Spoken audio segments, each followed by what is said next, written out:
Magnesium এর electron বিন্যাস লক্ষ্য করলে দেখা যায় এর শেষ কক্ষপথে 2টি ইলেকট্রন বিদ্যমান।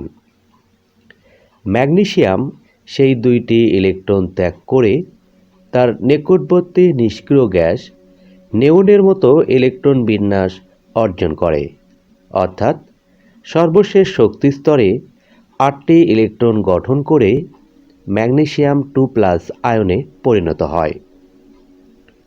অন্যদিকে অক্সিজেনের ইলেকট্রন বিন্যাস লক্ষ্য করলে দেখা যায় এর শেষ কক্ষপথে 6টি ইলেকট্রন বিদ্যমান।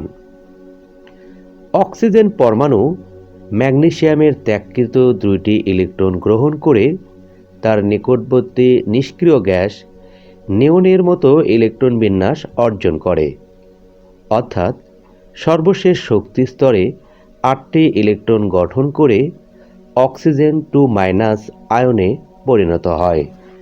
উৎপন্ন ম্যাগনেসিয়াম 2+ আয়ন ধনাত্মক এবং উৎপন্ন অক্সাইড 2- আয়ন ঋণাত্মক হওয়ায় এরা একে অপরকে আকর্ষণ করে কাছাকাছি চলে আসে।